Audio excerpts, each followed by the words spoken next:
আসসালামু আলাইকুম, hello viewers. Journey adviser পক্ষ থেকে শুভেচ্ছা জানাচ্ছি। আশা করছি ভালো আছেন। আমি এখন এসেছি একটা এরিয়াতে, নিউপোর্টের একটা মুন ব্যাংক এরিয়া। এই এরিয়াটা আসলে নতুন হয়েছে, আবাসিক এরিয়াটা, এবং এখানে আপনি পার্ক দেখতে পাচ্ছেন। এবং যেহেতু আবাসিক এরিয়া, বাসাগুলো নতুন, যেহেতু নতুন এরিয়া, সবগুলোই নতুন। আপনাদের সাথে আজকে পরিচয় করিয়ে দিব আমাদের এখানকার এক বাঙালি ভাইয়ের সাথে, যিনি এখানে 3 বছরের বেশি সময় আছেন। ওনার পরিচয় করিয়ে দিব এবং ওনার এই ইউকে লাইফের অভিজ্ঞতা আপনাদের সাথে কিছুটা শেয়ার করার চেষ্টা করব। আসসালামু আলাইকুম। এই যে হচ্ছে আমাদের বাংলাদেশি ভাই। ভাই, আপনার নামটা? আমার নাম জাহিদ। ফুল নেম হচ্ছে জাহিদুল হক সজীব। আচ্ছা, ইউকেতে কতদিন আপনি? আমি ইউকেতে আসি 2022-তে, অ্যাবাউট 3 ইয়ার্স।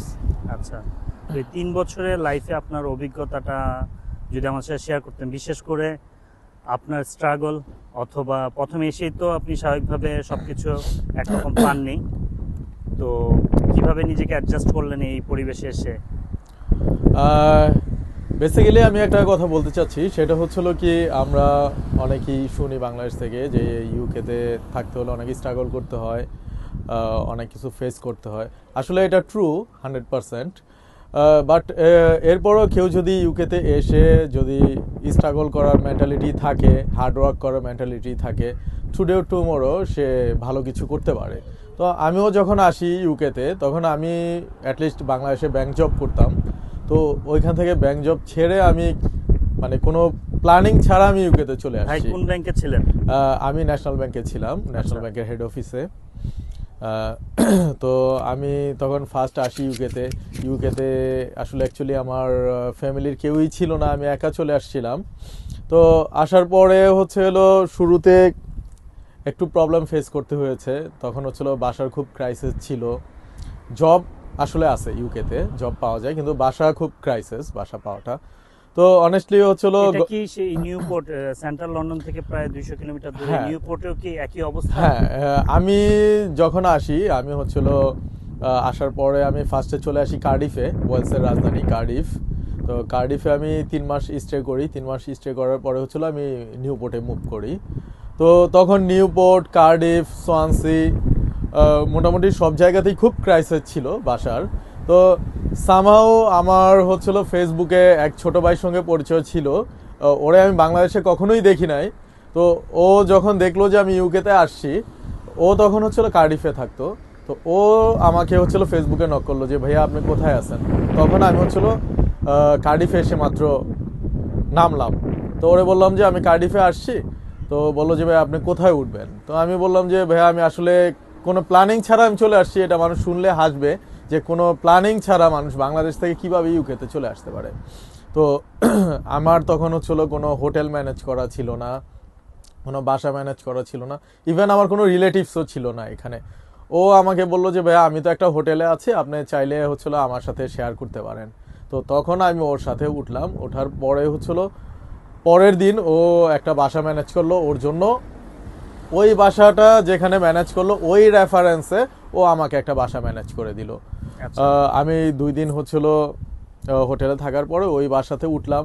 ওঠার পরে ফার্স্টে হয় 1 সপ্তাহ 15 দিন একটু খুব আমার একটু করা লাগছে, জবের জন্য ট্রাই করতে হয়েছে। আল্লাহর রহমতে এখন আমি খুব বেটার আছি। আপনার তো 3 বছর হয়ে গেল এই হ্যাঁ ইউকে লাইফ।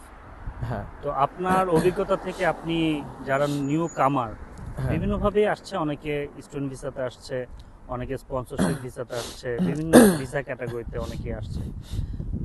অল জেনারেল আপনার উপদেশ কি তাদের জন্য? তারা কি শিখে আসা উচিত, অথবা হ্যাঁ কি স্কিলস গ্রো করে আসা উচিত, যাতে এখানে জব মার্কেটে, যে কোনো জব মার্কেট এখানে তারা এন্ট্রি নিতে পারবে, অথবা নিজেদেরকে কম্পিটিটিভ হিসেবে দাঁড় করাতে পারবে? আচ্ছা, আমি শুরুতেই স্টুডেন্টদের জন্য বলি, আহ, বাংলাদেশ থেকে যেই স্টুডেন্টগুলো আসে, ম্যাক্সিমাম স্টুডেন্টই হচ্ছিল ওরা ইউনিভার্সিটি চুজ করতে পারে না, তারপর কোন স্টেটে যাচ্ছে সেটা ওরা চুজ করতে পারে না। ওরা হচ্ছিল মনে করে যে আমি একটা ইউনিভার্সিটিতে অ্যাপ্লাই করলাম, ওই ইউনিভার্সিটির আমার ভিসা হয়ে গেছে, আমি চলে যাই। আসলে না, এটা হচ্ছিল রাইট থিং না। আপনার আগে ডিসিশন নিতে হবে যে আমি ওই ইউনিভার্সিটিতে যাব, কেন যাব, ওইখানে কি আমি গেলে কোনো জব করতে পারবো কিনা, ওইখানে পার্ট টাইম জবের কোনো ফ্যাসিলিটি আছে কিনা, বা আমি হচ্ছিল ওইখানে আমার হাউস রেন্ট কেমন, আমার টোটাল কস্ট কেমন মান্থলি, ইউনিভার্সিটির কস্ট কেমন। এই তথ্যগুলো তো আসলে এখন ইন্টারনেটেও আছে, অনলাইনে অনেক সোর্স আছে, না, কারো যদি পরিচিত থাকে। হ্যাঁ, এখানে আরেকটা জিনিস হচ্ছিল ইন্টারনেটে অনেক নিউজ পাওয়া যায়, ঠিক আছে। বেসিক্যালি হচ্ছিল ওইখানে 50-70%ই আমি মনে করি যে রং আচ্ছা, অ্যান্সার দেওয়া থাকে। তো যেমন রিসেন্টলি আমি বেশ কয়েকটা স্টুডেন্ট দেখেছি, ইভেন কালকে এক স্টুডেন্ট আমাকে ফোন করেছে বার্মিংহাম থেকে। বার্মিংহাম হচ্ছিল ইউকের মধ্যে অনেক বড় একটা কাউন্সিল, বাট বার্মিংহামে হচ্ছিল জবের খুব ক্রাইসিস। আচ্ছা। তো বাংলাদেশ থেকে অনেক স্টুডেন্ট হচ্ছিল বার্মিংহাম চলে আসে, মনে করে যে বার্মিংহাম অনেক বড় কাউন্সিল, অনেক জব ফ্যাসিলিটি আছে। না, এটা ট্রু না।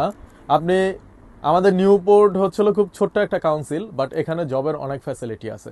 তো আচ্ছা। আমি নিউপোর্টে আছি দেখে সেটা বলবো না।